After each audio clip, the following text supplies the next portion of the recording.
तुम्ही न सांगता ती 4 दिवस आली तुमच्या घरात राहिली. तिला काय माहिती तुमच्या स्वयंपाकाच्या पद्धती, तुमच्या वस्तू कोणत्या वस्तू कुठे असतात, तुमचे कपडे कुठे असतात, तुमची कुठली भांडी कुठे ठेवलेली असतात. तिला माहिती आहे का? नाही माहिती. तिला माहिती व्हायला वेळ जाणार आहे. ह्या किरकोळ गोष्टीवरून सुरू होणारे वाद मुलीच्या आत्महत्येचं कारण बनतात. खरंय. माझे वडील ज्यांना मी माझ्या लग्नाच्या आधी कधीच रडताना पाहिलेलं नाही दादा. ज्या दिवशी माझं लग्न झालं त्या दिवशी मी त्यांना जे रडताना पाहिलं ते अजूनपर्यंत रडताना बघते. माझ्या हाताने माझ्या पोरीचं वाटोळं केलं. माझ्या वडिलांनी मला मुलगा बघून खरंच लग्न लावून दिलं नव्हतं आणि त्या मुलीला बिचारीलाच कळत नाही. ती अशा न्यायालयात उभी आहे, जिथं आरोप तिच्यावरती लागलेत. पण ती सिद्ध अशा लोकांपुढे करतीये स्वतःला. आरोप त्यांनीच लावलेत. त्यांना माहिती आहे तू निर्दोष आहेस. पण सिद्ध त्यांना करायचंय की तू दोषी आहेस. वकीलही तेच आहेत आणि जजही तेच आहेत. आणि अशा लोकांसमोर आपण सिद्ध करतोय की मी चुकीची नाही. काहीही छोटी गोष्ट घडली ना तरी तिने असं केलं. नमस्कार मित्रांनो, माझं नाव विशाल आणि द लाईफ स्टोरी पॉडकास्टमध्ये तुमचं स्वागत आहे. मित्रांनो, तुम्हाला माहिती आहे आपण नवनवीन गोष्टी घेऊन येत असतो. माणसाच्या आयुष्यात घडलेल्या गोष्टी घेऊन येत असतो. तर आज आपण भेटतोय आपल्या अजून एक पाहुणे आलेले आहेत. Google फॉर्म भरून आलेले आहेत त्या. तर आपण भेटूयात त्यांच्याशी. नमस्कार मॅम. नमस्कार. कशा आहात? मस्त मजेत. तुम्ही कसे आहात? मी पण एकदम बढिया. हां. कुठून आलात तुम्ही? हडपसर. हडपसर? अच्छा. तर काय अनुभव आहेत तुमच्या आयुष्यात? माझ्या आयुष्यात माझं लग्न हा खूप मोठा अनुभव आहे. लग्नानंतर खूप अनुभव येत गेले. लोकं कळत गेली. लोकांच्या जे एक लग्नाआधीचं जे लाईफ होतं ना, असं होतं की म्हणजे काही संकट आलं तरी आई-वडील असतात पुढे. म्हणजे इनकेस काहीही असलं तरी आई-वडील पहिलं ते फेस करतात. आपल्यापर्यंत काही येत नाही. पण जेव्हा मुलीचं लग्न होतं ना, त्यावेळेस जे काही होणार आहे, जे कोणी काही बोलणार आहे किंवा बऱ्याचशा गोष्टी असतात, ज्याची कल्पना पण नसते, अशा गोष्टी फेस कराव्या लागतात. आणि त्यातल्या त्यात जर अरेंज मॅरेज असेल, तर खूप अ, अचानक ह्या सगळ्या गोष्टींना सामोरं जावं लागतं. कधी कल्पना पण केलेली नसेल, अशा गोष्टी ऐकून घ्याव्या लागतात. म्हणजे एक सिच्युएशन असते लग्नाच्या आधीची, की जर मला आत्ता जर हे कोणी असं बोललं, तर मी अशी रिएक्ट होईल. पण लग्नानंतरचा एक टायमिंग असा असतो ना, की रिएक्टच होता येत नाही आपल्याला. जे आपले जे संस्कार आहेत किंवा पहिल्यापासून मुलीला ज्या गोष्टी शिकवल्या जातात, की म्हणजे मला तरी असं सांगितलं गेलं होतं. लिटरली माझं लग्न गावी झालं. 8 दिवस आधी आम्ही गेलो होतो गावी. लिटरली गावी जाण्याच्या आदल्या दिवशी माझ्या वडिलांना माझा स्वभाव माहिती कसा आहे. तापट आहे, पटकन उत्तराला प्रत्युत्तर देते आणि एक माझा स्वभाव असा आहे ना, की समोरून जे पण मिळणार, मग प्रेम असो, तिरस्कार असो, बरोबर. ते तुम्हाला माझ्याकडून दुप्पट त्याच वेगाने आणि म्हणजे क्वांटिटी पण त्याचा स्पीड पण तेवढा दुप्पट असणार. म्हणजे हे माझं नेचर आहे.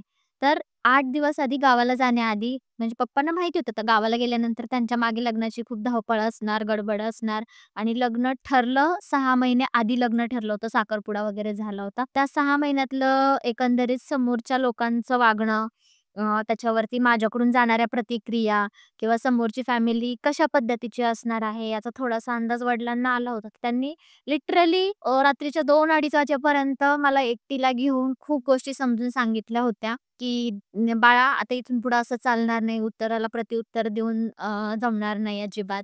आणि आहे ना माझ्यामध्ये एक खूप खोड आहे म्हणालात तरी चालेल किंवा ती अंगवळणीच आहे. रात्री लेटपर्यंत कामं करते आणि सकाळी लेट उठते.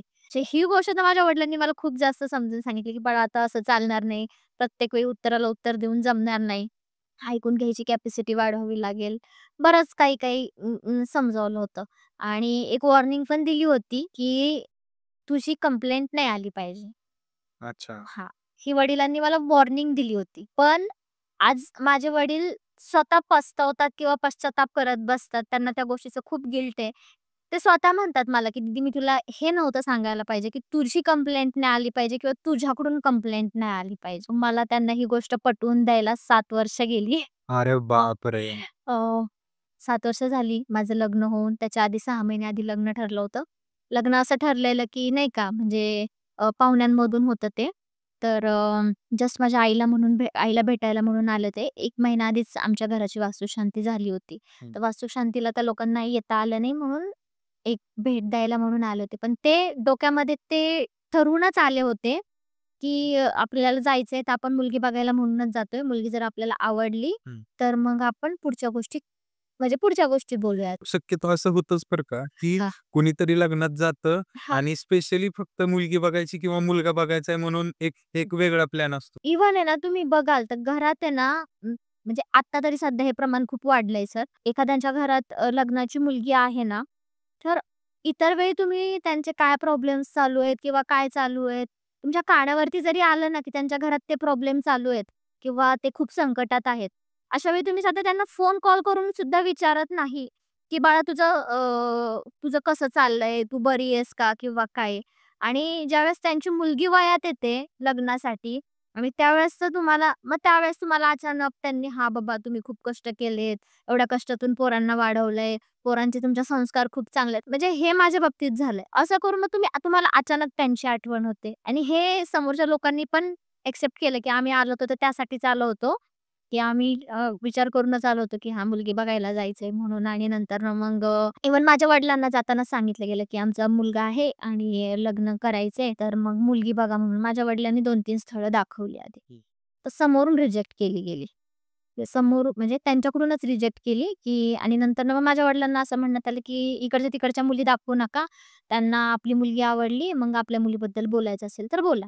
आता विषय असा झाला होता, की 1 महिना आधीच आमच्या घराची वास्तूक शांती झाली होती. माझ्या आई-वडिलांना म्हणजे आमचं गाव सातारा आहे. सातारा सोडला जेव्हा आई-वडिलांनी, त्यावेळी अंगावरच्या कपड्यांनिशी ते सातारा सोडून पुण्यात आले होते. ना गावी कुठल्याही प्रकारची जमीन, घर वगैरे काहीच नाही गावी. आणि अशा परिस्थितीत माझ्या वडिलांनी पुण्यामध्ये येऊन म्हणजे हा जोक नाहीये, की गावाकडून तुम्हाला काही सपोर्ट नाहीये, गावाकडे जमीन नाहीये. विशेष म्हणजे वडिलांना पण आई-वडील नाहीयेत आणि आईला पण आई-वडील नाहीयेत. बरं. तर फळांच्या बिझनेसवरती माझ्या आई-वडिलांनी पुणे सिटीत पिंपरी चिंचवड सारख्या ठिकाणी 3 मजली बिल्डिंग बांधली. क्या बात है! एक म्हणजे माझ्या आई-वडिलांनी पण तसं खूप म्हणजे खूप स्ट्रगल केलेलं आहे. खूप छोट्या-छोट्या गोष्टी म्हणजे आईनी नाही का ₹1-1 वाचवण्यापासून खूप हे केलेलं आहे. तर मग अशा परिस्थितीत आमच्या घराची वास्तुशांती होऊन 1 महिना पण नसेल झाला आणि लगेच जर माझ्यासाठी असं स्थळ येतंय, की बाबा लग्न करायचं, तर कुठूनच तयारीच नव्हती आई-वडिलांची पण आणि माझी पण मेंटॅलिटी नव्हती. इव्हन हे लोकं यायच्या आधी आमच्या घरी आदल्या दिवशी जस्ट असंच बोलणं आमचं घरात फॅमिली डिस्कशन चाललेलं. तर माझे वडील म्हणाले, की "नाही बाबा, आता हा खर्च म्हणजे माझ्या लग्नाचा खर्च. हां. हा खर्चाचा डोंगर आता काय 2 वर्ष आपल्याला काढायचा नाहीये. 2 वर्षांनी आपण बघूयात." आणि दुसऱ्या दिवशी हे लोकं आले, मम्मी-पप्पांना भेटले. जाताना सांगून गेले, की "बाबा, आमच्या मुलाचं लग्न करायचंय. कुठली मुलगी असेल तर बघा." वडिलांनी माझ्या 2-3 स्थळं दाखवली. ती पण रिजेक्ट केली आणि मग डायरेक्ट विचारलं, की आपल्या मुलीसाठी विचारतायत समोरची माणसं. तर मग इकडची-तिकडची स्थळं दाखवू नका. तर माझे आई-वडील तर डायरेक्ट म्हणजे सांगून दिले, की बाबा आत्ताच 1च महिना झालाय, घराची वास्तुशांती झाली आणि आता काही लगेच 2 वर्ष आम्हाला हिचं लग्न करायचं नाहीये. मग त्यानंतर तरी पण मग नंतरनं नाही चला तुम्ही बघा एकदा, त्यांचं घर बघा, मुलगा बघा, माणसांना त्या भेटा. तुम्हाला कसं वाटतंय कसं नाही बघा आणि मग ठरवा तुम्ही पुढच्या गोष्टी. तर मग माझ्या आई-वडिलांना घेऊन गेले. म्हणजे मला ह्यातलं काहीच माहिती नाही. मुलाच्या घरी. हां, मुलाच्या घरी. मग तोपर्यंत तुम्ही मुलगा बघितलातच. मुलगा बघितलेला म्हणजे कसं झालं ना, ते पाहुण्यांमधून आले होते ना, ते जेव्हा पहिल्यांदा आमच्या घरी आले तेव्हाच तो मुलगा पण सोबत होता. पण असं काही डोक्यात नाही ना हो आपल्या आणि असं कसं ना माझ्या आई-वडिलांना खूप लोक भेट देतात, खूप लोकं मानतात आणि घराची वास्तूक शांती होऊन गेली ना, तरी सुद्धा गावाकडून लोकांना येणं मग कसं होतं ना पॉसिबल असं मग कोणी आलं, पुण्याला आलं, आळंदीला आलं, देहूला आलं किंवा दुसरीकडे कुठे आलं, तर यायचे आमच्या घरी व्हिजिट करायला. म्हणजे त्या एका महिन्याभरात नुकताच कार्यक्रम होऊन गेला होता ना, त्यामुळं खूप सारखं पाहुण्या-रावळ्यांचं येणं-जाणं चालू होतं. त्यामुळे एवढं कधी लक्ष दिलं नाही हो, की बाबा कोण आलंय, कोण नाही आणि बरेचसे पाहुणे तर असे ना, आमची परिस्थिती पहिली एवढी हलाखीची होती ना, म्हणजे 10 बाय 10च्या खोलीमध्ये म्हणजे माझं वय वर्ष 14 होईपर्यंत फक्त 10 बाय 10च्या खोलीमध्ये आम्ही राहिलेलो आहे. बापरे! आणि ही गोष्ट आमच्या सगळ्या पाहुण्या-रावळ्यांना माहिती. त्यामुळे माझ्या आई-वडिलांकडे बघण्याचा जो सगळ्यांचा दृष्टिकोन होता किंवा जो एक होता ना, म्हणजे एक खूप प्राउडली त्यांच्याकडे बघतात किंवा काहीच नसताना सुद्धा त्यांनी एवढ्या शून्यातून एवढं म्हणजे त्यांच्यासाठी विश्वच आहे ते. एवढं विश्व उभं केलंय. कंटिन्यू पाहुण्यांचं येणं-जाणं चालू होतं. त्यामुळे कधी एवढं लक्ष दिलं नाही किंवा नेमकं कोण येतंय, कोण येतंय. ज्यावेळेस आम्ही तिकडं त्या छोट्याशा घरी राहायला होतो, भोसरीमध्ये होतो राहायला तेव्हा, तेव्हा कोणी आमच्याकडे येत जात नव्हतं. आता घर बांधल्यानंतर मग सगळेजण येणं-जाणं वगैरे चालू झालं असं. तर मग ते सगळं झालं. त्यात पहिल्यांदा ज्यावेळेस आले तेव्हा काही मी त्यांना एवढं पाहिलं नव्हतं आणि मुळात म्हणजे ना, मला माहीतच नव्हतं, की हा विषय माझ्यासाठी कधी स्टार्ट झाला. अच्छा. हां. ज्या मुलीसाठी म्हणजे आमच्या घरातल्याच मुलीसाठी जे पहिल्यांदा माझ्या पप्पांनी सजेस्ट केलं, तिचं बघायचं चालूच होतं. तर आत्याच्या मुलीसाठीच बघितलेलं, तर तिचं बघायचं चालू होतं. तिच्यासाठी सजेस्ट केलं, तर तिचं शिक्षण जास्त होतं या मुलापेक्षा. मग ह्यांना माहितीच असेल, की बाबा आपल्या समोरून रिजेक्शन येणार आहे, त्यापेक्षा आपणच आधी रिजेक्ट करावं म्हणून नाही का.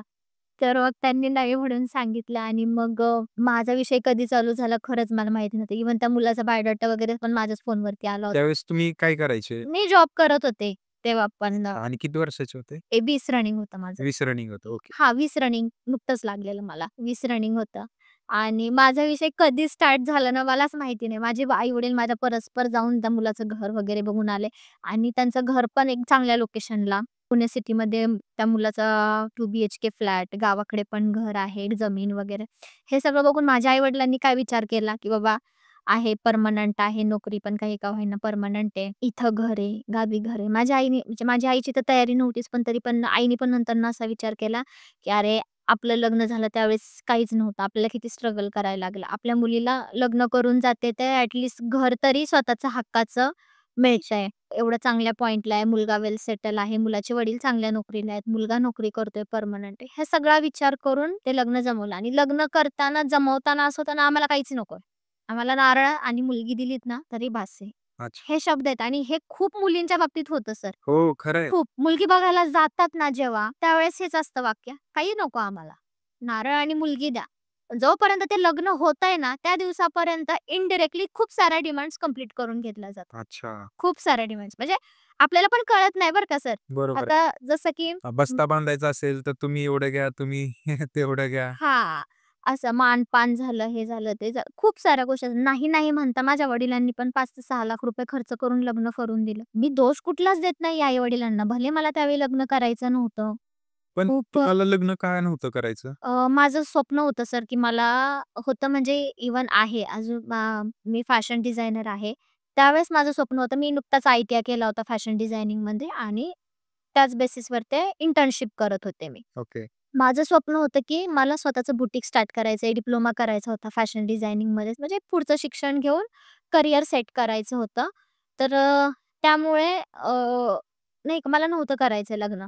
पण नंतर ना घरच्यांच्या नाही का, की चांगलं आहे असं-तसं. पहिलं स्थळ आलंय, एवढं व्यवस्थित आलंय, घरातून आलंय आणि ज्या व्यक्तीने लग्न ठरवलं, जो व्यक्ती थोडक्यात मध्यस्थी होता, तो आमच्याही खूप जवळचा, त्यांच्याही खूप जवळचा. त्याच्यामुळं फसवणूक होणार नाही कुठल्याही प्रकारची. जरी काही प्रॉब्लेम झाले, तर तो मध्यस्थी माणूस इतका खंबीर आहे, की काही प्रॉब्लेम झाला तरी तो निस्तरू शकतो. अच्छा. ही माझ्या घरच्यांची भावना होती. बरं. म्हणजे माझ्या आईची जास्त, की काही झालं ना, मी त्या माणसाचं नाव घेऊ शकत नाहीये. मला काही कोणाच्या ह्या पॉडकास्टमधून कोणाची बदनामी करायची नाहीये किंवा कोणाला कमीपणा दाखवायचा नाहीये. पण लग्न ठरवताना जर तुम्ही ठरवताना जबाबदारी घेताय ना, बरोबर. तर पुढे पण तुम्ही ती जबाबदारी निभावली पाहिजे. जबाबदारी ही फक्त घेण्याची गोष्ट नाहीये. बरोबर. निभावी पण तेवढी माणसाने. म्हणजे घेणं जेवढं सोपं आहे ना, तेवढं निभावणं सोपं नाहीये. याचा विचार करून माणसाने ही जबाबदारी घेतली पाहिजे. माझे जे होणारे सासरे होते, माझ्या वडिलांनी हा प्रश्न उपस्थित केला होता. ज्यावेळेस आमचं लग्न ठरलं ना, त्यावेळेस मिस्टरांचं पेमेंट खूप कमी होता. तर माझ्या वडिलांनी हा प्रश्न उपस्थित केला होता, की जर इन केस जर अशी वेळ आली, ह्यांना जर वेगळं राहावं लागलं. आता समाजात हे चालूच असं आहे ना सर, की आली सिच्युएशन तर काय? माझ्या सासऱ्यांचे माझ्या वडिलांना शब्द होते, "भले माझ्या मुलाचं पेमेंट कमी असेल, काही असेल, पण मी इतका खंबीर आहे, की मी तुमच्या मुलीला कधीच काही कमी पडून देणार नाहीये." होतं ते, तशी सिच्युएशन होती. त्यामुळे मग झाले माझ्या घरचे पण तयार झाले. पण ते लग्न होईपर्यंत आहे ना, जे असं होतं ना, की नारळ आणि मुलगी द्या. तिथून सुरू झालेला प्रवास हा लग्नाच्या एक 15 दिवस आधीपर्यंत मला समोरून विचारलं, "काय-काय घेतलं रुखवतावरती द्यायला?" माझ्या आई-वडिलांनी तर सांगितलं होतं, की "आमच्या परीने जेवढं होईल तेवढं आम्ही कर करू" म्हणून. बरोबर. मग मला सहज विचारलं फोनवरून, सासूबाईंनी विचारलं, की "काय-काय घेतलं?" मग काय जे मला माहिती होतं ते मी सांगितलं, "बा हे घेतलं, ते घेतलं." म्हणजे कसं ना मला आम्ही पुण्यात राहतो. भाऊकीची आहे आमची सगळी गावी आणि गावी पण नुकतंच नवीन घर बांधलेलं त्यामुळे तिथेही काही नव्हतं. तर मग इथं अगदी पिठा-मिठापासून इथून सगळ्या गोष्टी घेऊन जायच्या होत्या आम्हाला. हां. तर मग मोठा भाऊ नाही, मीच घरात मोठी. मग ऑलमोस्ट बरीचशी जबाबदारी माझं लग्न जरी माझं असलं तरी ऑलमोस्ट बरीचशी जबाबदारी होती माझ्यावरती. तर मग त्या ह्याच्यामध्ये ना मला म्हणजे मी हे भांडी वगैरे घेतली आहे काय आई-वडील वगैरे ह्यांनी जाऊनच घेतली. मी काय गेले नव्हते तिथं त्या ठिकाणी. तर मग फर्निचर घेणार आहेत की नाही घेणार आहेत हे मला माहिती नव्हतं. हं. आणि फर्निचर घेणार होते माझे चुलते घेणार होते. ह्या गोष्टीची मला काहीच कल्पना नव्हती. तर मला विचारलं कुठपर्यंत तयारी आली, काय-काय घेतलं वगैरे, वगैरे. तर मी सांगितलं बाबा हे घेतलं, ते घेतलं. मला डायरेक्ट समोरनं प्रश्न आला, की कपाट घेतलं का? बेड घेतला का? तर मी म्हटलं, "नाही, नाही घेतलं हे." तर म्हणजे घेतलंच नव्हतं, माहीत नव्हतं मला म्हणून मी म्हटलं, "नाही घेतलं." मला समोरून डायरेक्ट असं आन्सर आलं, हं. की एखाद्या झोपडपट्टीत राहणाऱ्याची मुलगी असू देत किंवा भिकाऱ्याची मुलगी असू देत, तिच्या बापाला लग्नामध्ये रुखवतावरती कपाट आणि बेड द्यावाच आणि बरं. आणि आमच्या मुलीला हे दिलं होतं, ते दिलं होतं. अरे तुमची होती परिस्थिती, तुम्ही दिलं. माझ्या बापाची नाही परिस्थिती, तरी पण त्यातून पण आहे ना, माझ्या वडिलांनी खूप गोष्टी केल्या. आई-वडिलांनी खूप गोष्टी केल्या. तर त्यानंतर पण लग्न झालं. लग्न झाल्यानंतर पण पहिल्या लग्नाच्या दिवशीच इव्हन असं झालं ना, एक बुटं चोरण्याची जी प्रथा असते ती आपल्याकडे नाहीये, पण आता आपल्याकडे करतात. कर हम आपके है कौन पिक्चरचं असं ते चालू झालंय आपल्याकडे. हो. तर माझ्या बहिणीने ते बुटं उचलले, चुलत बहिणीने. हं. आणि त्याच्यावरून पण तिथेच लग्नात माझ्या आईला लगेच तिथल्या तिथं ऐकवलं गेलं. ही गोष्ट मला खूप महिन्यानंतर कळाली म्हणायला तरी चालेल. अच्छा. लग्नातच, काय गोष्ट बोलली होती? की तिच्या पायात चप्पल आहे आणि पैशासाठी त्या पोरींनी बुटं घेऊन गेलेत आणि ही काय पद्धत आहे का? आणि ते कसं दिसतंय? हां. म्हणजे एक जी जी गोष्ट तुम्ही आनंदात किंवा एन्जॉयमेंटमध्ये पण घेऊ लग्नाची ती एन्जॉयमेंटची गोष्ट आहे, की एन्जॉयमेंट बाबा गोष्ट आहे. आज तर नवरीकडची मुलं ते बूट चोरतातच. चोरतातच. पण म्हणजे जी गोष्ट तुम्ही एन्जॉय करायला पाहिजे, तिथं पण तुम्ही आणि म्हणजे जे ते बोलण्याचा जो तिरस्कार होता ना, बोलण्यातला तिरस्कार काय म्हणजे म्हणतात बोलायचं आपण असं बोलायचं जरा टोचून बोलायचं. टोचून बोलायचं असं. हां. पहिली गोष्ट ती अशी हर्ट झाली ना, म्हणजे काय ह्या प्रथा आहेत ना आपल्या समाजामध्ये मला कळत नाही. ती मुलगी नवीन लग्न होऊन तुमच्या घरी आलीये. तिचं आधीचं राहणीमान, आधीचं वागणं, बोलणं, हसणं, खेळणं खूप वेगळं असणार आहे. एका दिवसात ती स्वतःला नाही बदलू शकत. नाहीच बदलू शकत. बरोबर. लग्न झालं आमचं. पहिलं ते एक 8-15 दिवस तर ते सुतक पडलं आणि त्याच्यामध्ये ती पूजा लांबली गेली. खूप गोष्टी झाल्या. पूजा लांबली त्यामुळं गावी राहणं वाढलं. बरं. जे तुमचे मिस्टर होते, हां. तुमचं आणि त्यांचं नातं कसं होतं? त्यांचं आणि माझं रिलेशन म्हणजे पहिली गोष्ट तर तुम्हाला जो नवरदेव होता, जो मुलगा होता, तो तुम्हाला आवडला होता का? नाही, अजिबात नाही. तुम्ही कसं काय लग्न केलं? हेच की नंतरनं आपल्याला समजून सांगितलं जातं, की बाबा चांगलं आहे घरी. नाही का माणसं चांगली आहेत आणि एक होतं ना, की आम्हाला असा त्रास झालाय. आईचं बोलणं, आम्हाला हा त्रास झाला, तो त्रास झाला. तुला बाळा तो त्रास होणार नाही. तुला ते स्ट्रगल बघावं लागणार नाही. अच्छा, म्हणजे तुम्हाला समजावण्यात आलं, हां, की बाबा गरुड समजावण्यात ते आलं. समजावून समजूत घालण्यात आली आणि मेन म्हणजे माझी समजूत घालणं खरंच खूप म्हणजे जेवढं सोपं आहे ना, तेवढं अवघड पण आहे. मला ज्या दिवशी कळलं ना, की मला उद्या मुलगा बघायला येणार आहे. परवा दिवशी मला मुलगा बघायला येणार आहे, हे मला आज रात्री समजलं. दुसऱ्या दिवशी मी कामाला म्हणून रेग्युलर गेले. जसं जातात तसं कामाला गेले. मला चैनच पडेना कसंच. हं. दुपारीच मी हाल्फ डे टाकला आणि मी माझ्या डायरेक्ट चुलत्याकडे निघून गेले. का तर चुलत्याचे आणि माझे रिलेशन खूप चांगले आहेत. अच्छा. म्हणजे एकदम फ्रेंडली असतं आमच्या दोघांचं वागणं. आणि मी जाऊन काकालाही सांगितलं नाही, की मी का आले आणि इकडं घरी पण माहिती नाही, की मी कुठं गेले, काय नाही का. ऑफिसवरून यायच्या टायमिंगमध्ये काय मी घरी पोहोचले नाही. मग सगळे पॅनिक झाले. मी निवांत काकाकडे जाऊन जेवण-बिवण करून झोप पण घेतलं होतं. हं. हां. आणि मग टाईम झाला तरी अजून ही का आली नाही का नाही. माझ्या काकाला पण सांगितलं नव्हतं, की नाही का स्थळ वगैरे येणार आहे वगैरे काही, काहीच सांगितलं नव्हतं इकडून माझ्या घरून. मग काकाकडे गेले, ही आली नाही. मग शोधाशोध सुरू झाली. मी फोन उचलत नव्हते. मग थोडंसं माझ्या आईला डाऊट आला, की नाही का हिने रात्री तन केली, बघायचं नाही म्हणली. म्हटलं ती ही तिकडे गेलेली असू शकते म्हणून मग काकाला फोन केला. मग काकाला फोन केला तर मग काकाने सांगितलं आली इकडं म्हणून.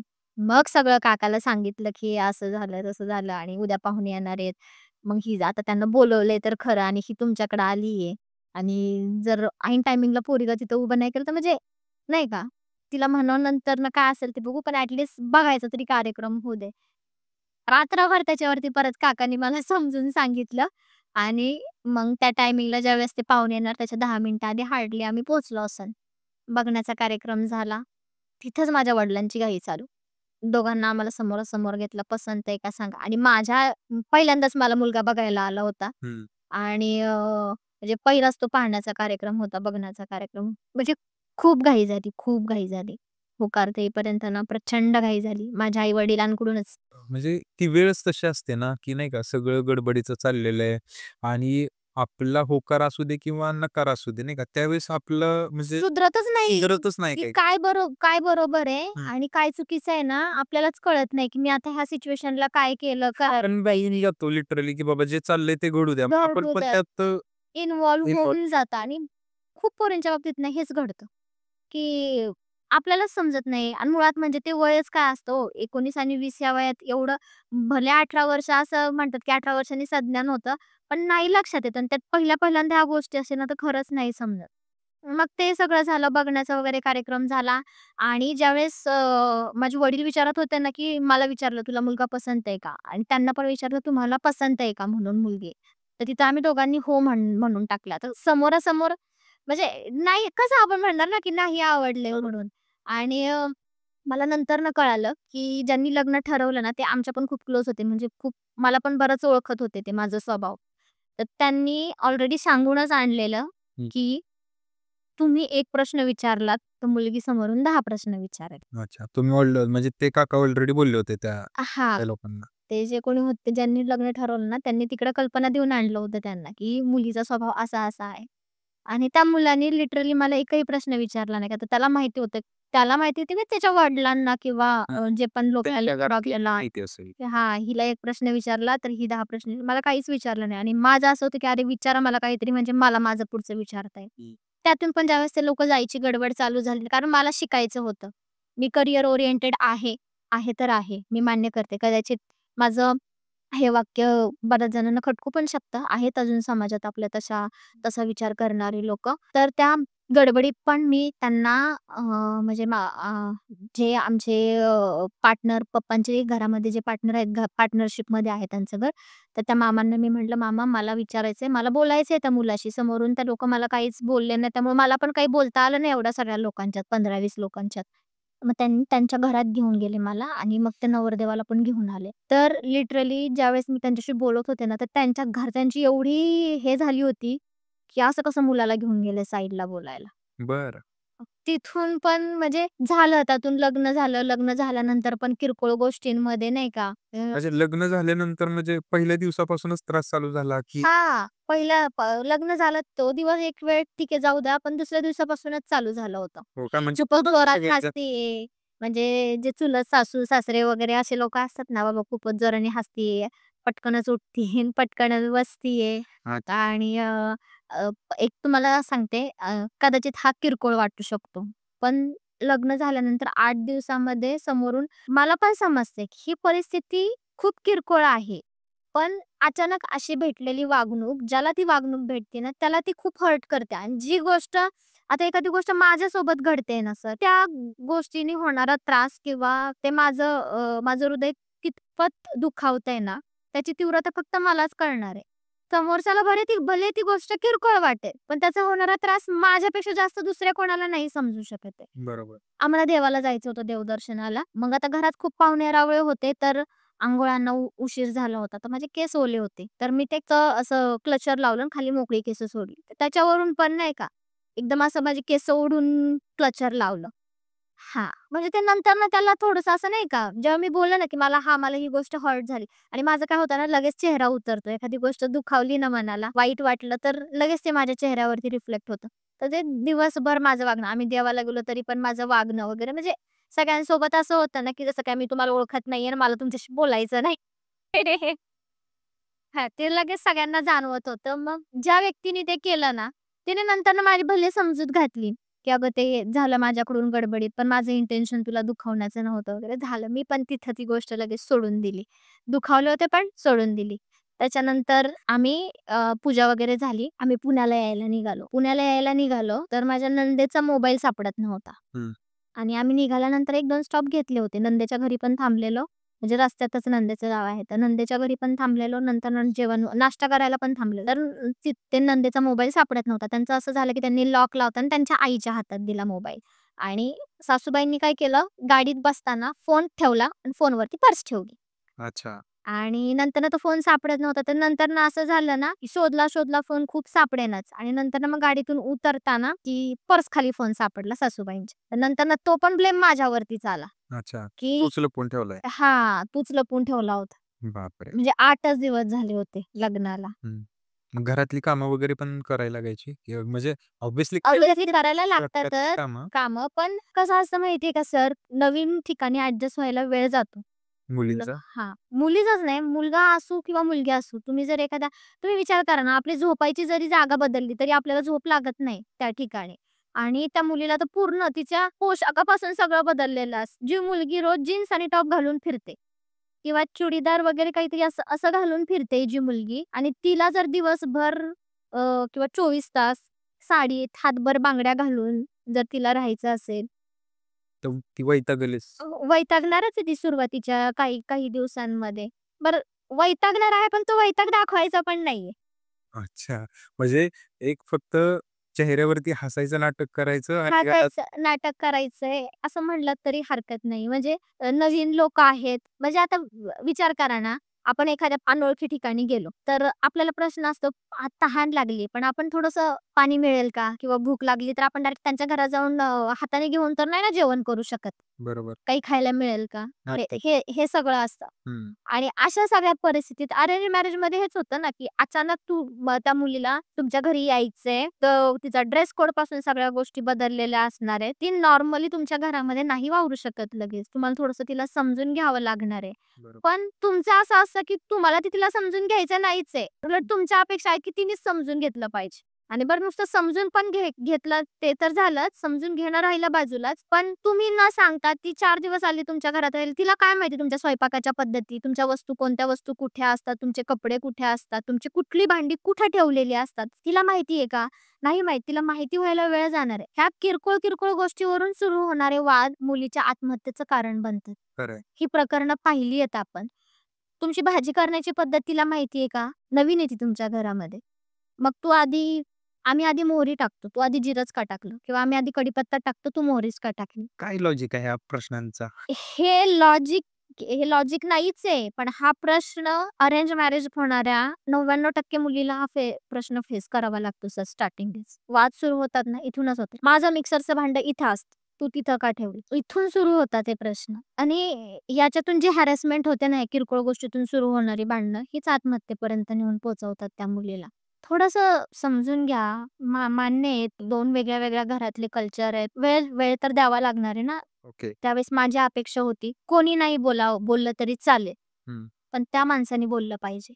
ओके. भले तुम्ही माझ्या समोर नका बोलू, पण तुम्हाला दिसतंय ना, की म्हणजे 3 ते 4 तासाचा प्रवास आहे. तर 3 ते 4 तासाच्या प्रवासामध्ये तुम्हाला दिसतंय, की बाबा मी कंटिन्यू रडतीये. मला खूप खूप घाणेरडं फील झालेलं आहे. तर तुम्ही थांबल्यानंतर तुमच्या आईला बाजूला घेऊन तरी म्हणायला पाहिजे होतं, की या विषयावरती आता चर्चा नको. हं. ह्या विषयावरती बोलायला नको. हा विषय इथंच सोडून द्या आणि आई असं नको बोलू. माझ्यासमोर नका बोलू 100% कारण तुम्ही माझ्यासमोर बोलला तर तुमच्या आईला वाईट वाटणार आहे. हं. हे मला कळतंय. पण जर चुकीचं आहे कंटिन्युअसली ते 3 ते 4 तास आहे ना, हिनेच मोबाईल लपवलाय. हे सिद्ध करत होत्या. अरे बापरे! आणि समोर माझे मिस्टर गाडी चालवतायत, बाजूला सासरे बसले. तरी ते ऐकतायत. माझे सासरे बोलले, की "ए बंद करते." त्यांच्या बायकोला बोलले ते, की "ए बंद करते" म्हणून. त्याच्यावरती पण नंतरनं वाद. तिच्या समोर मला बोलतात. आणि त्यानंतर झालं, आलो इकडे चालू हे किरकोळ गोष्टींमधून वाद चालू झाले.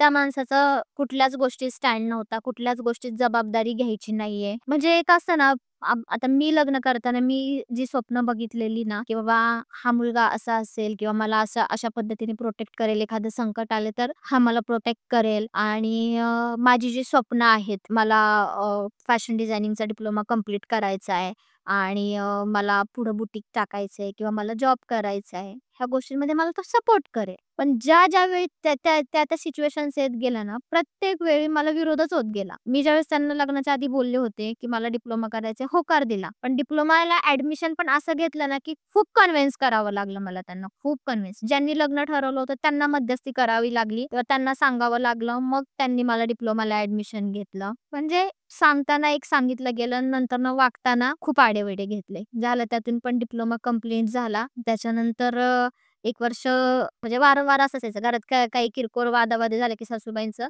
"घर तुझ्या बापाचं नाही." हे वाक्य कायम ठरलेलं आहे. मला असं वाटतं हे असं वाक्य आहे ना प्रत्येक घरात असेल, की हे तुझ्या बापाचं घर नाही. हां. आणि मग माझ्याकडून उत्तर दिलं गेलं, की मग हां, मग घर दादाचं पण नाही. म्हणजे स्वतःच्या मुलाला पण नाही. घर दादाचं पण नाही. घर आम्ही दोघांनी आमच्या कष्टाने बांधलेलं मग मला कशाला लग्न करून तिथं आणली? मग तुम्ही दोघांनीच राहायचं होतं ना. माझ्या वडिलांनी मी आज ऑन कॅमेरा बोलते. मी त्यांना तर तोंडावरती बोललेलीच आहे. माझ्या वडिलांनी आणि माझ्या वडिलांनी ती चूक 1000 वेळा मान्य केली आहे. अक्षरशः रडतात माझे वडील, ज्यांना मी माझ्या लग्नाच्या आधी कधीच रडताना पाहिलेलं नाही दादा. आणि माझे वडील ज्या दिवशी माझं लग्न झालं, त्या दिवशी मी त्यांना जे रडताना पाहिलं, ते अजूनपर्यंत रडताना बघते.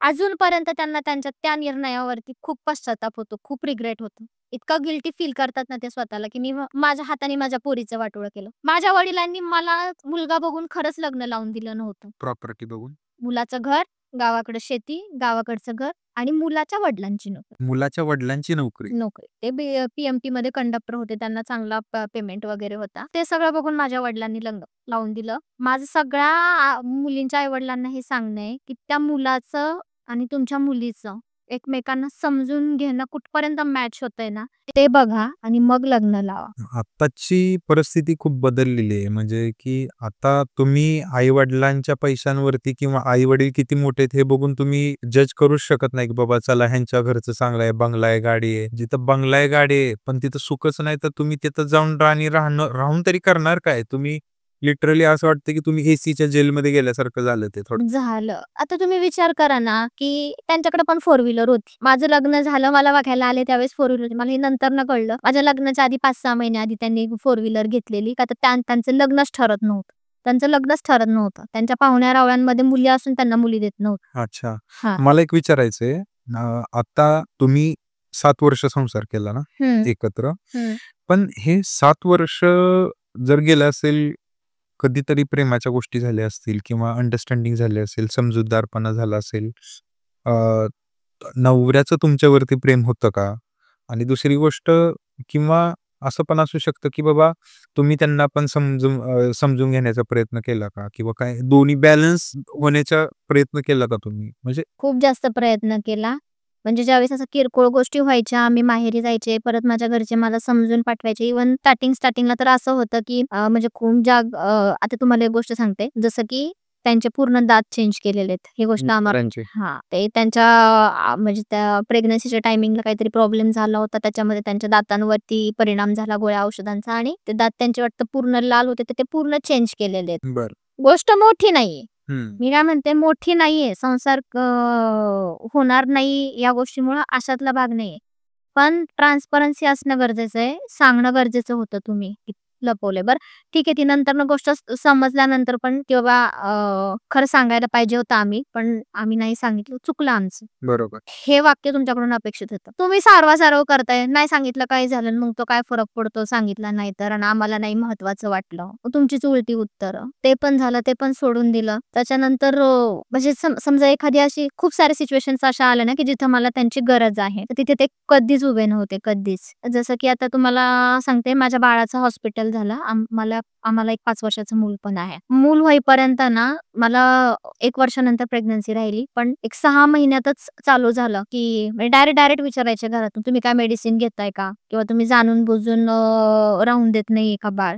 सासू-सासऱ्यांकडून. सासू नाही, पण सासऱ्यांकडून सारखं विचारलं जायचं. मग माझा जो जेन्युइन प्रश्न होता किंवा जो माझ्या मनात जी शंका होती, ती मी त्यांना अनेकदा बोलून दाखवली, की ह्यांचा पगार एवढा कमी आहे. याच्यामध्ये दोघांचंच काही होत नाही, तर मूल कसं सांभाळणार आहे? हा प्रश्न माझा कितपत चुकीचा होता असं वाटतं. पण ते सासरे म्हणायचे, की "नाही मी आहे, मी सांभाळेल आणि आम्हाला काय काम आहे, मी तर आता रिटायर होईल. रिटायरमेंट झाल्यानंतर तुम्ही दोघं दोन्ही बाजूनी कामं कराल, आम्ही मूल सांभाळू." मूल झाल्यानंतर एकही दिवस त्यांनी सांभाळलं नाही. आत्ता मूल त्यांच्याकडे आहे, ते पण जेव्हा मी म्हणते ना मला डिव्होर्स घ्यायचा आहे, हं. तेव्हा आता मूल त्यांच्याकडे आहे. मला आमचं नाही 2.5 वर्षापूर्वी माझ्या नॉर्मल थंडी ताप सर्दी होती त्याला हं. आणि एक 3-4 दिवस मी कंटिन्युअसली हॉस्पिटलमध्ये नेत होते. पण त्यावेळेस कोरोनाचा टायमिंग चालू होता. तर डॉक्टर पण तुम्हाला माहिती आहे एवढं प्रॉपर जेवढं पाहिजे तेवढं लक्ष देत नव्हते. तर मग हॉस्पिटलमध्ये जे मेन डॉक्टर होते ना, ते सुट्टीवरती होते. जे शिकाऊ पोरं होती त्यांनी चेकअप वगैरे केलं आणि त्यांना काही पटकन लक्षात नाही आलं पोरांना, की हा निमोनिया आहे. तर ते थोडासा डिले झाला समजायला निमोनिया पोराचा. मुलाला. हां, मुलाचा माझ्या निमोनिया आहे हे समजायला खूप लेट झाला. तर तो इतका क्रिटिकल झाला होता, की ते इन्फेक्शन पूर्ण बॉडीमध्ये पसरलं होतं. मग त्या केसमध्ये बाळाचे माझे 10 ऑपरेशन झाले. 3.5 महिने व्हेंटिलेटरवरती ठेवावं लागलं त्याला. पण त्या सगळ्या सिच्युएशनमध्ये आहे ना, तो माणूस म्हणजे एक असं ना, की बाबा डॉक्टर जेव्हा येऊन सांगतोय, की आता ऑपरेशन करायचंय आणि काहीच सांगू शकत नाहीये. तर एक आई माझ्यातल्या आईला जर रडायचं असेल ना, तर माझ्यासोबत ते कधीच नव्हते. ज्या गोष्टी झाल्या किरकोळ होत्या मी म्हणते. आधी ज्या झाल्या ना किंवा माझं हर्ट होण्याचं कारण किंवा जास्त मी इमोशनल असल्यामुळे मी म्हणते माझ्यात कमी होती. मी जास्त इमोशनल आहे हा तुमचा दोष नाहीये. तो माझा प्रॉब्लेम आहे, की मी छोट्या-छोट्या गोष्टींमध्ये मी हर्ट होते. छोट्या-छोट्या गोष्टी माझ्या मनाला खूप लागतायत. तो माझा प्रॉब्लेम आहे. पण हा प्रॉब्लेम दवाखान्याचा तर सोबतचा प्रॉब्लेम होता ना की हां. तुम्ही म्हणताय, की "हां, मग आम्ही काही केलंच नाही का?" आता मला मी डिव्होर्स घ्यायचा म्हणते ना, तर आता मला समोरून असं म्हणतात, की "आम्ही काहीच केलं नाही का? आणि मग तू एकटीच लढली का?" जिथं तुमचा प्रेझेन्स असायला पाहिजे ना, तिथं असायलाच हवाय. तुम्ही ते एक्सक्यूज देऊन चालणारच नाहीये आणि देऊही नाही. मला तरी असं वाटतं, की हॉस्पिटलमध्ये ना बरेचसे पेशंट होते. लिटरली मला आहे ना, म्हणजे ते बाळ हॉस्पिटलमध्ये आहे, पण त्याचे आई-वडील जसे एकमेकांना बाहेर सांभाळतात ना, तसं मला सांभाळायला कोणीच नव्हतं. आणि मी हे कुठल्याही पद्धतीचं वुमन कार्ड प्ले करत नाही. कदाचित तुम्ही जसं म्हणाले मगाशी करिश्मासाठी, तसे मला पण कमेंट्स येतील, सांगू नाही शकत. मग मला सगळ्या पब्लिकला पहिलं तर हे सांगायचं, की मी कुठल्याही प्रकारचं वुमन कार्ड प्ले करत नाहीये. हां, लग्न केल्यानंतर मुलाला पण त्या त्रास होतो, त्याला पण बदलावं लागतं, नाही असं नाही. पण अरे ॲट तुम्ही तुमच्या माणसांच्यात असता. कसं आहे की ॲज अ एक मुलगा म्हणून मी म्हणू शकतो आता ठीक आहे, मुलांना आईलाही सांभाळायचं असतं, बायकोलाही सांभाळायचं असतं. असतात गोष्टी, पण ह्या खूप बॅलन्सिंग करणाऱ्या गोष्टी आहेत. आपल्याला एकमेकांना सांभाळून घ्यावंच लागतं. जर आपण आपल्या माणसाला आपण सांभाळून नाही घेणार, तर मग ऑब्व्हियसली की नाही का, प्रत्येकाची जर घरात वेगवेगळी मनमर्जी चालली, तर ह्या ऑब्व्हियसली मग ते वेगळे होण्याशिवाय पर्यायच नाही. आणि जर माझं तरी स्पष्ट मत, तुम्हाला जर बॅलन्स करता येत नसेल ना, जो मुलगा लग्न करतोय त्याने स्वतः हा विचार करावा. आपल्याला जर ह्या गोष्टी बॅलन्स करता येणार नसतील, तर आपण लग्नच करू नये. खरंय. आधी लग्न करताना विचार करावा. जर अशी सिच्युएशन आली, आपल्याला वेगळं राहावं लागलं किंवा आपल्या आईचा आणि बायकोचा जर वाद झाला किंवा काही झालं, तर आपल्याला जर त्या गोष्टी सगळ्या हँडल करता येणार असतील, बॅलन्स करता येणार असतील, तरच आपण लग्न करावं, नाहीतर करू नाही. कारण समजूतदारपणाचा ठेका एकटा त्या येणाऱ्या सुनेनी किंवा त्या बायकोनी घेतलेला नाहीये. समजूतदारपणा तुमच्यात पण असणं गरजेचं आहे. बरोबर. तेवढं बॅलन्स जर करता येत नसेल, तर लग्नच करू नये. कारण की तुम्ही एखाद्याच्या इमोशन्स सोबत म्हणजे आयुष्याशीच नाही, त्याच्या इमोशन्स सोबत पण तुम्ही इनडायरेक्टली तुम्हाला पण कळत नाही, पण तुम्ही इनडायरेक्टली खूप खेळत असता त्याच्या इमोशन्सशी. म्हणजे प्रत्येक घरात सर आता आज अशी सिच्युएशन आहे ना, प्रत्येक घरात म्हणालात तर खरंच काहीच हरकत नाही. तुम्हाला पूर्ण घरातली माणसं एका बाजूला असतात आणि ती येणारी मुलगी एका बाजूला असते आणि त्या मुलीला बिचारीलाच कळत नाही. ती अशा न्यायालयात उभी आहे, जिथं आरोप तिच्यावरती लागलेत, पण ती सिद्ध अशा लोकांपुढे करतीये स्वतःला. आरोप त्यांनीच लावलेत. त्यांना माहितीये तू निर्दोष आहेस, पण सिद्ध त्यांना करायचंय की तू दोषी आहेस. वकीलही तेच आहेत आणि जजही तेच आहेत. आणि अशा लोकांसमोर आपण सिद्ध करतोय की मी चुकीची नाहीये. काहीही छोटी गोष्ट घडली ना, तरी तिने हे असं केलं. इव्हन अजूनपर्यंत जास्त नाही. आता माझं बाळ त्यांच्याकडे आहे. मूल त्यांच्याकडे आहे सध्या ते त्याचं. असतं ना, घरच्यांनी काही शिकवलं का नाही, ते काय असतं ते? हां, तुला तुझ्या आईने हेच शिकवलं का? आणि आमच्या इथं असं नाही चालायचं. हे 2 प्रश्न हे ठरलेले आहेत वाक्य. घर तुझ्या बापाचं नाहीये. तुझ्या आईने हेच शिकवलं का? आणि इथं हे चालणार नाही. असं असतं ते. आणि मग त्या ह्या सिच्युएशनमध्ये आम्हाला ते चालवावं लागतं. आणि मग त्यातून जी मुलगी अशी जोपर्यंत मी पण सांगते, जोपर्यंत मी गप्प होते ना, तोपर्यंत मी सासूची वाईट होते. कारण सगळ्यात जास्त खटकायचं त्यांचं आणि माझंच खटकायचं. तर भले मी त्यांच्याशी वाईट होते. पण मी बोलत नव्हते ना, मी उलट उत्तरं देत नव्हते. तोपर्यंत मी चांगली होते. इतकी चांगली की पार माझी पूजाच करायची बाकी होती. इतकं माझं कौतुक केलं जात होतं बाकीच्यांकडे.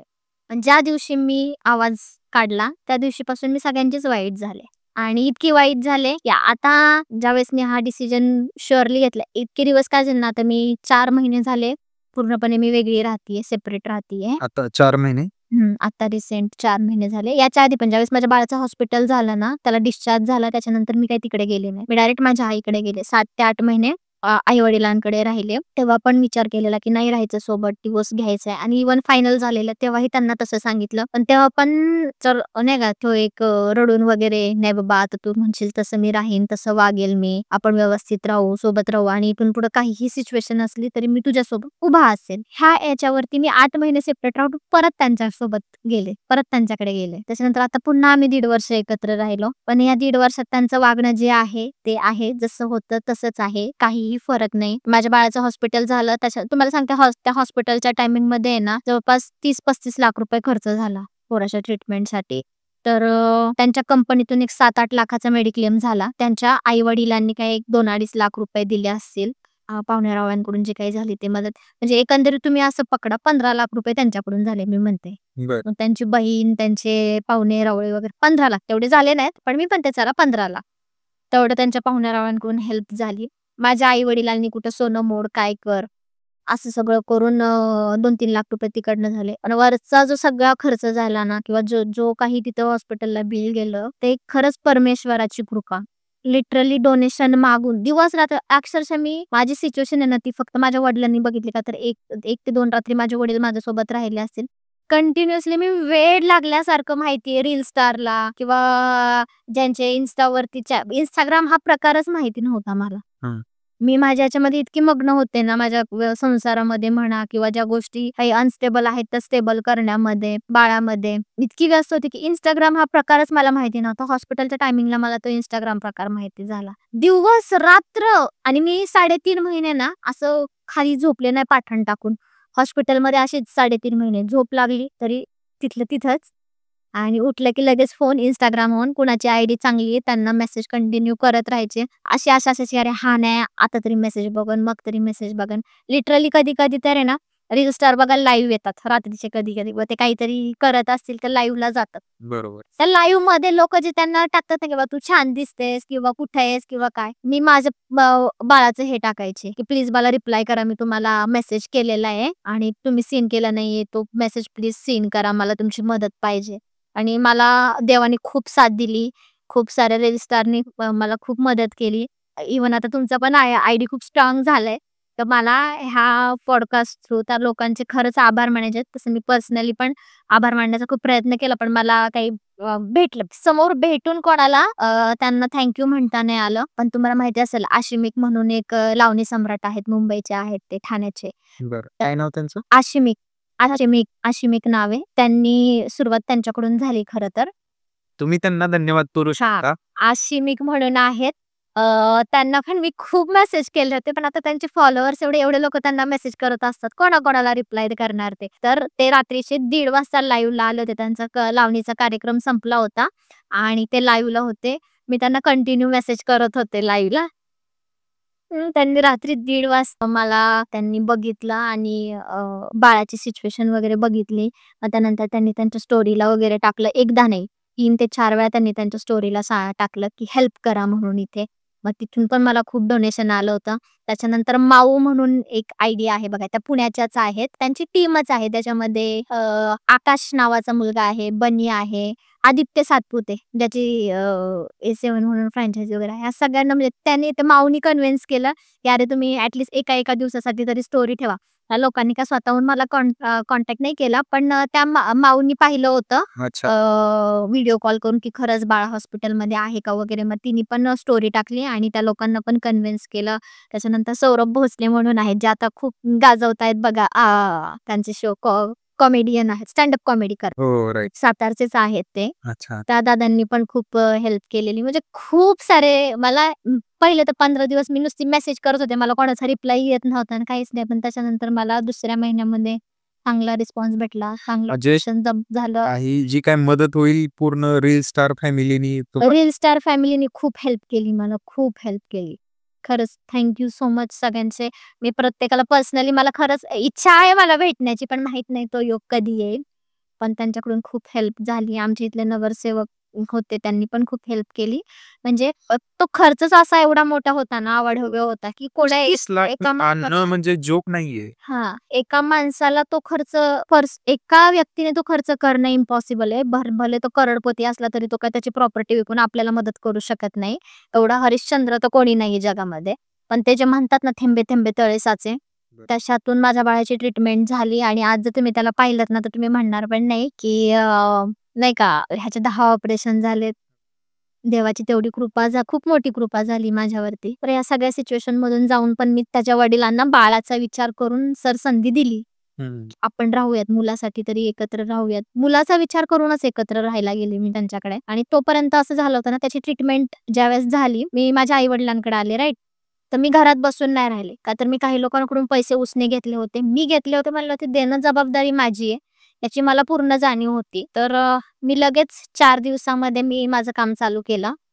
क्लासेस चालू केले मी फॅशन डिझायनिंगचे. ओके. पत्र्याचा गाळा घेतला एक 10 बाय 20 चा आणि तिथं फॅशन डिझायनिंगचे क्लासेस चालू केले. देवाच्या कृपेने मला त्याच्यामध्येही खूप चांगलं यश भेटलं. क्या बात है! त्या 10 बाय 20 च्या गाळ्याला म्हणजे 8,000 मी भाडं 8,000 होतं त्या दुकानाचं.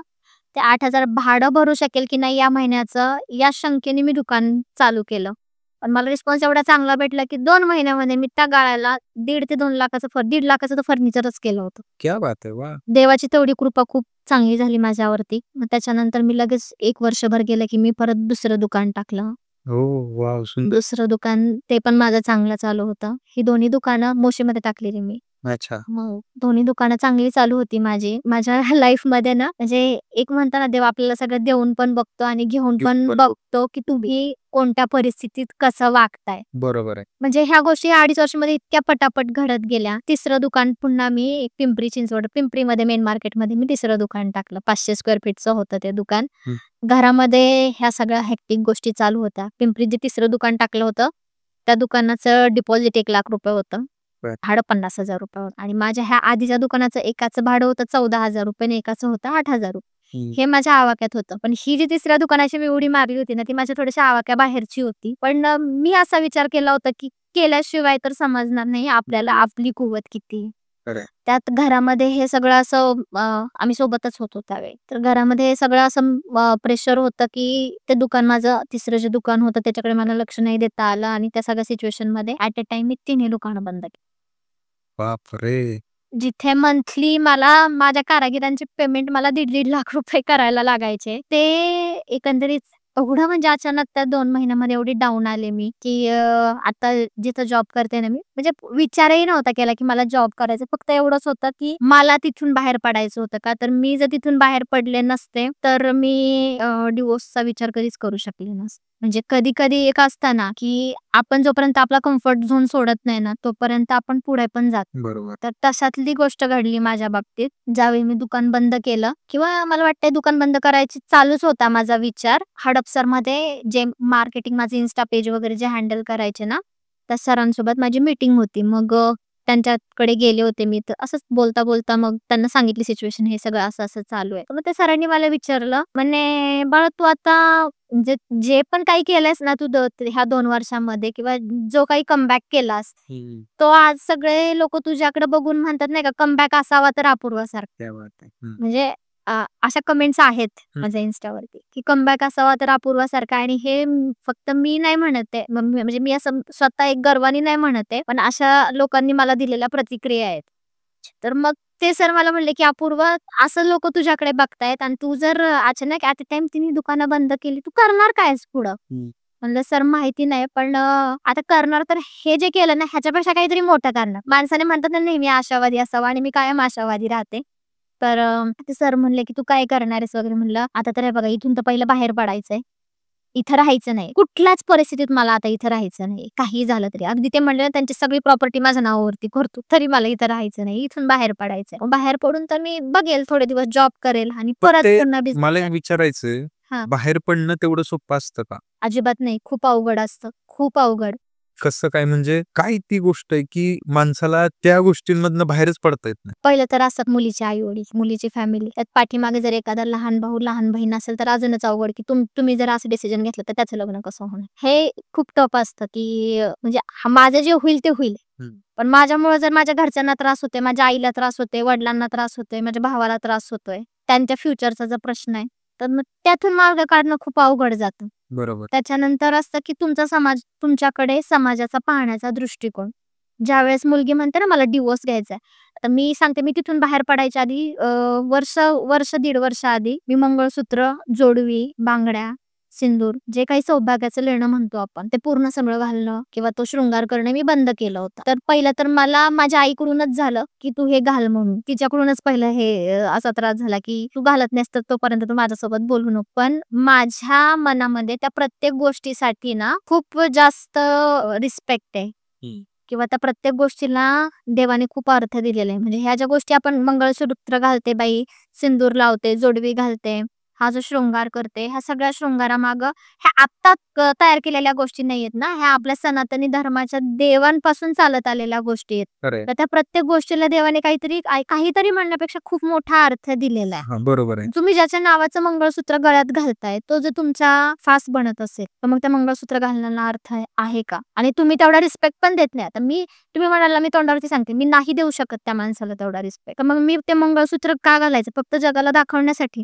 आणि जसं की आता मगाशी ती ताई म्हणली सर, की समाजाला दाखवण्यापुरतं का होईना तुम्हाला ते घालायला पाहिजे. समाज खूप वाईट आहे. तुम्हाला वाटतं का, की तुम्ही एकट्या नाहीयेत. हे फक्त मंगळसूत्र किंवा एकट्या आहात नाहीयेत. हे फक्त मंगळसूत्र तुमच्या गळ्यात घालणं सांगेल का? की तुमच्यासोबत कोणी आहे, नाहीये? आहे. मग तेच ना, तेच म्हणायचंय मला. पण मला असं म्हणायचंय आता मी एकटीच राहते. बरोबर. ठीक आहे. मी एकटीच राहते. माझ्याकडे बघणारी लोकं कोण आहेत? माझ्या आजूबाजूला राहणारे आहेत. मग माझ्या गळ्यात मंगळसूत्र आहे किंवा नाहीये याच्याने त्यांना कळायचं राहणार आहे का, की तू एकटी राहत नाहीयेस हे? कळणारच आहे त्यांना, कळणारच. की तू एकटी राहतीयेस. हो. आणि तुम्ही जर मला असं म्हणायचं, की तुम्ही त्या गोष्टींचा अपमान करू नका. आणि ज्या माणसासाठी त्या गोष्टी घालताय ना, तर त्या माणसाबद्दल खरंच तुमच्या मनात तो रिस्पेक्ट असेल, त्या भावना असतील, तरच तुम्ही त्या गोष्टी करा.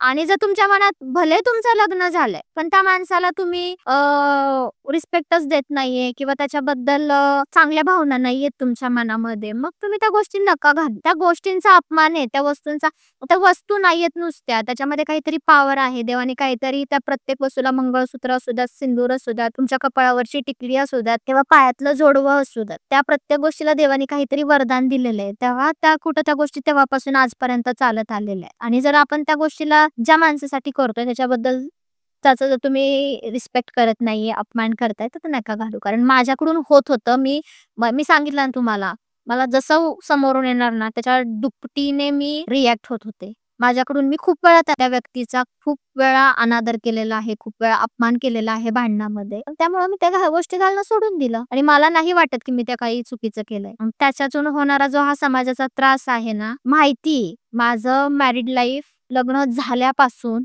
आत्तापर्यंत कसं आहे ना, हे सगळ्या पाहुण्या-रावळ्यांना माहित, सगळ्या समाजाला माहित. पण तरी पण मला सारखं विचारायचे खोदून-खोदून, की "तू मंगळसूत्र का घालत नाही?" तुम्हाला सांगून पण तुम्हाला समजत नाही. तुम्ही वरून मला समजून सांगताय, की ते घाल म्हणून. कशासाठी घाल आणि का घालू मी ते? आणि याच्यामध्ये ना, जो होतो ना, समाजाचं राहू द्या बाजूला, समाज गेला खड्ड्यामध्ये. समाज काय आपल्याला पोसायला येत नाही. बरोबर. आपल्याच माणसांकडून आपल्याला खूप त्रास होतो. मी तुम्हाला सांगितलं ना, माझ्या वडिलांना इव्हन माझ्या आईला अजूनही कुठेतरी वाटतं बरं का सर, की मी डिव्होर्स घेऊ नये म्हणून. कुठेतरी वाटतं म्हणण्यापेक्षा 80% माझ्या आईला वाटतं, की मी डिव्होर्स घेऊ नये. 70-80% वाटतं. पण मला एक पर्सनली प्रश्न विचारायचा आहे तुम्हाला. चला ठीक आहे. तुम्ही स्वतः प्रयत्न केला का नातं टिकवण्यासाठी? मला जर प्रयत्न करायचा नसता ना सर, तर मी 8 महिने सेपरेट राहून तो माणूस फक्त रडला म्हणून त्याच्याकडे गेले. पण तो एकदा रडलाय. मी अख्खी रात्र काढली रडून.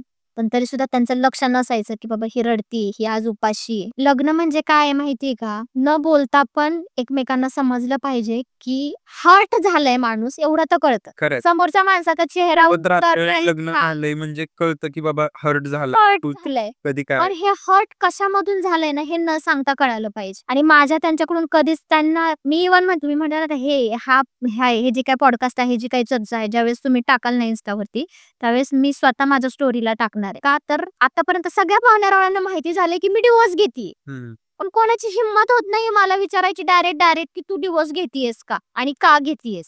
अच्छा. मग ते काय करतात, की खोदून माझ्या आई-वडिलांना विचारण्याचा प्रयत्न करतात. जी लोकं कधी स्वतःचं काम असल्याशिवाय मला फोन करत नव्हती, ती लोकं आज मला "बरी आहेस का?" म्हणून फोन करतात. मला तर एक फोन मध्यंतरी असा आला, तुमच्या पाहुण्यांचं नाव नाही सांगत आहे. पण मध्यंतरी एक असा फोन आला मला, "कशी आहेस? बरी आहेस का? आणि आता आम्ही तुझे Instaवरती रील्स बघतोय, पोस्ट बघतोयस, छान मॉडेलिंग करतीयेस आणि छान दिसतीयेस, खूप छान ड्रेस शिवलेत आता, असं तसं. आणि कसं काय गं तुला कसं काय एवढा टायमिंग मिळतो एवढ्या सगळ्यातून नवऱ्याचं करून, पोराचं बघून? कसं काय तुला एवढा टायमिंग मिळतो? म्हणजे हे केलं त्यांनी माझं कौतुक. त्याच्यामागं प्रश्न हे होते, त्यांना असं वाटत होतं की मी सांगावं समोरून की "अरे बाबा, मी असं-असं केलं." मी का सांगून, का चर्चा करत बसून, मी माझा का टाईम घालवू तुम्हाला सांगण्यामध्ये? मला करण्यासारखी खूप कामं आहेत. माझं लग्नाच्या आधीचं नेचर असं होतं ना, मला फोटो काढायला, व्हिडिओ बनवायला खूप आवडायचं, प्रचंड आवडायचं. अगदी मॉडेलिंग करायला म्हणालास तरी खूप आवडायचं मला. म्हणजे कपडे शिवायची, स्वतःच घालायची, छान-छान फोटो काढायचे आणि पोस्ट करायचे. त्यावेळेस फक्त WhatsApp होतं. WhatsAppला तेव्हा स्टेटस हा पण ऑप्शन नव्हता. डीपीचा होता फक्त. माझा सकाळी, दुपारी, संध्याकाळी दिवसातनं 10 वेळा माझे डीपी चेंज व्हायचे. म्हणजे इतकी मला आवड होती. आणि लग्न झालेला दिवस आहे, त्या दिवशी जे काही फोटो काढले असतील तेवढे आणि त्याच्यानंतर फोटोज म्हणजे काढलेच नाहीत म्हणालात तरी चालेल आणि फोटो कधी चांगले पण येत नव्हते. ते आता जेव्हा मी तिथून बाहेर पडले, मला स्वतःला जाणवतंय, की खरंच जी अपूर्व होती ना, ती हरवली होती आणि मी स्वतःला आता पुन्हा मिळवलंय. तुम्हाला वाटतंय तुमची सुटका झाली? हो, मला खूप आनंद वाटतोय. मी हॅपी मी 7 वर्ष खरंच घर, धुणं, भांडी, स्वयंपाक, ती माणसं माझ्याबद्दल काय विचार करतायत किंवा मी हे केल्याने ते काय विचार करतील, एवढाच विचार करत होते. याच्या पलीकडे माझं आयुष्यच राहिलं नव्हतं. माझा एक शेवटचा प्रश्न आहे, पुढे काय? हा प्रश्न अगदी मनातला विचारलात असं म्हणालात तरी चालेल. मी खूप आशावादी आहे आणि एकदा असं झालंय म्हणजे पुन्हा असं होईल असं नाही. मी माझ्या आयुष्याकडे किंवा मी असं म्हणा, की मी स्वतःला वारंवार संधी देत राहते. मला जर कोणी भविष्यात भेटलं, तर मी नक्कीच विचार करेन. पण तो माणूस पण त्या लेव्हलचा असायला हवा. कारण की आता मला जे काही एक्सपिरियन्स येतायत ना सर, खूप घाणेरडे एक्सपिरियन्स येतायत. खरंच खूप म्हणजे नाही का, लोकं इतके विचित्र वागतात ना, की जेव्हा भेटतात त्यावेळेस असं दाखवतात, की माझे विचार असे आहेत, माझे विचार तसे आहेत. पण ज्यावेळेस खरंच त्यांना मी पारखते ना माझ्या दुर्बिणीतून, काही नाही विचार फक्त बोलायला थोर आहेत. हो. लोकांच्या वागणुकीमध्ये विचार थोर एका दिवसात माणूस समजूच शकत नाही. समजूच शकत नाही. ते पॉसिबलच नाहीये. ही गोष्टच खूप वेगळी आहे. कारण इथं तुम्हाला प्रत्येक पावलोपावली अंडरस्टँडिंग, बॅलन्सिंग करूनच चालावं लागणार आहे. कोण चुकीचं, कोण बरोबर, चांगलं, वाईट हे घरातल्या माणसांनी तिथल्या तिथं समजून घेतलं पाहिजे. खूप अवघड आहे. आपण म्हणतो तेवढं आयुष्य सोपं नाहीये.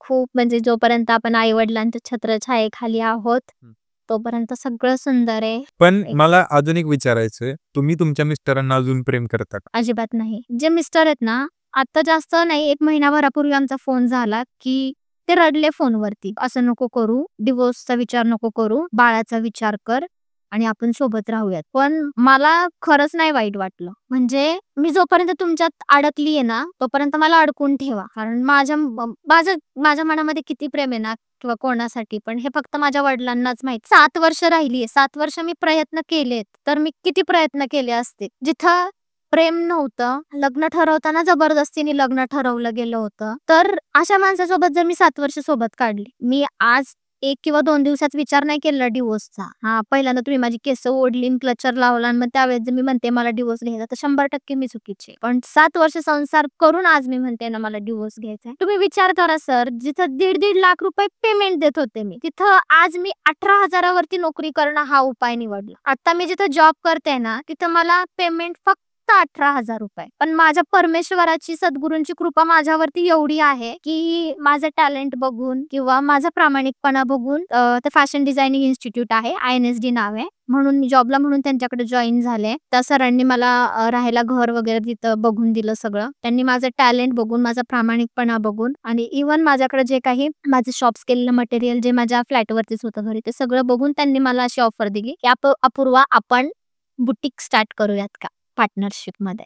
आणि फायनली दसऱ्याला आम्ही तिघंजण म्हणजे सर, त्यांच्या मिसेस ज्या माझ्या पार्टनर आहेत अ, आणि मी असं आम्ही तिघांनी मिळून दसऱ्याला आणि आमच्या ऑफिसचा स्टाफ असं मिळून आम्ही वस्त्राकृती नावाने पुन्हा एकदा बुटीक चालू केलंय. म्हणजे जे मटेरियल 3-4 महिने बॉक्सेसमध्ये पॅक होतं ते फायनली दसऱ्याला असं कबर्डवरती वगैरे लागलंय आणि आम्ही सुरुवात केली बुटीकला. मला वाटतं, की संसार हा खूप अवघड आहे. खूप अवघड आहे. खूप अवघड बघायला गेलं तर निभावणारा निभावून जातो. विषय कसा आहे, आता बॅलन्सिंगचा विषय तेच आहे, की प्रत्येकाला स्वातंत्र्य पाहिजे आणि हक्क आहे प्रत्येकाचा स्वातंत्र्याचा. तर मला वाटतं मित्रांनो, डिवोर्स ही साधी गोष्ट नाहीये. आपण विचार केला पाहिजे. ताईंचं त्यांच्या पद्धतीनं बरोबर आहे. आयुष्य हे एकदाच भेटलेलं आहे. आयुष्यभर कोणी त्रास काढून घेऊ शकत नाही. त्यांनी त्याच्यासाठी वेळ दिलेला आहे. पण ती बाहुली नाही हो, खेळ नाहीये संसार म्हणजे. नंतर लग्न झालं म्हणजे त्या मुलीचं माहितीये का सर, आई-वडील तिथं पूर्णपणे संपलेले असतात. खरं आहे. म्हणजे आई-वडिलांचं भले करण्याची इच्छा.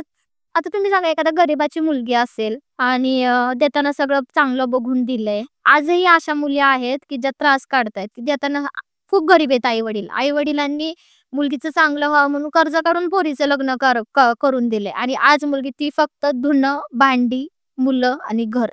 घराच्या बाहेर पण ती पडू शकत नाही. अशा पण कितीतरी मैत्रिणी आहेत माझ्या आणि माझं हे पॉडकास्ट मी करण्याचं डेअरिंग केलं त्याच्यामुळेच केलं. ह्या गोष्टी समजू शकतो. त्यात आपण इथं रजा घेतली पाहिजे. तुम्ही आला, शेअर केलं आणि छान वाटलं तुमच्याशी बोलून. Thank you so much.